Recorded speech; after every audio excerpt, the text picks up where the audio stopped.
রাজনৈতিক দল কেন তৈরি করেছি? সোজা হিসাব কিন্তু, নির্যাতিত হয়েছি, নির্যাতনের প্রতিবাদ করার জন্য। আমার ভয়েস কেন জানি মনে হচ্ছে ওই জায়গায় যাচ্ছে না। রাজনীতির প্লট মঞ্চ হচ্ছে আপনার ভয়েস ওখানে পাঠানোর জন্য। শুধু আমি বলবো তারাই আমার সাথে রাজনীতি করবেন যারা নিজেকে নির্যাতিত মনে করেন, যারা মনে করেন যে আমি বিভিন্নভাবে নির্যাতিত হয়েছি। ওয়েলকাম টু মাই প্ল্যাটফর্ম, আপনারা সবাই আমন্ত্রিত। আর যিনি নির্যাতিত হন নাই, ভুলও আপনি কোনোদিন রাজনীতিতে আইসেন না। রাজনীতি আপনার জন্য না যদি আপনি নির্যাতিত হয়ে না থাকেন। আর যারা মনে করেন আপনি কোনো না কোনো ভাবে নির্যাতিত হয়েছেন, সুবিচার পাচ্ছেন না, আমাদের কাছে আসেন। কারণ আমাদের রাজনীতির প্রথম শর্ত হচ্ছে সুবিচার, ন্যায় বিচার প্রতিষ্ঠা করা। এটা হলো প্রথম দফা।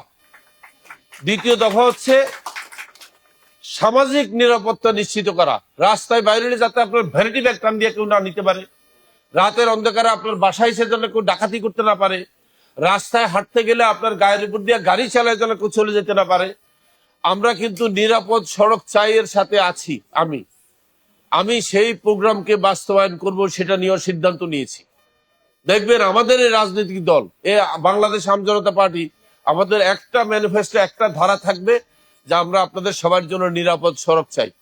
এবং সেখানে আমরা এমন সিস্টেম তৈরি করব, রাস্তাঘাটে যেন গাড়ি চালাতে যে একটি লোক মারা যাওয়া তো দূরের কথা, ধাক্কাও না খায়। এরপর আসি নিরাপদ খাদ্য। খাদ্য খেয়ে মারা যায়, শুনেন নাই আপনি? খাবার খেয়ে মারা গেছে না? আমরা নিরাপদ খাদ্যও চাই। এরপর হচ্ছে কি, আমরা নিরাপদ স্বাস্থ্যও চাই। আপনি দেখেন না, হাসপাতালে গেলে বলে যে সিট খালি নেই, কোনো কথা শুনতে চাই না। আমার চিকিৎসা আমার জন্মগত অধিকার। আমরা সেই আপনার জন্মগত অধিকার প্রতিষ্ঠা করব আমজনতা বাংলাদেশ আমজনতা পার্টির মাধ্যমে। কারণ আপনার চিকিৎসা যেন বিনা শর্তে হয়, কোনো কোশ্চেন ছাড়া যেন চিকিৎসা শুরু করে ডাক্তার। এটা যাতে বলতে না পারে যে আমাদের হাসপাতালে কি নাই, সিট নাই। সিট না থাকলে বাইরে খাট একটা দিয়ে রাখেন, রুগী রাখেন, আগে চিকিৎসা শুরু করেন, সিট পরে দেখব। আমরা এই ব্যবস্থা করব। এরপরে শিক্ষা আমরা করে দেবো উচ্চ মাধ্যমিক পর্যন্ত বিনামূল্যে। এরপরে সে পয়সা দিয়ে পড়ালেখা করবে গ্রাজুয়েশন।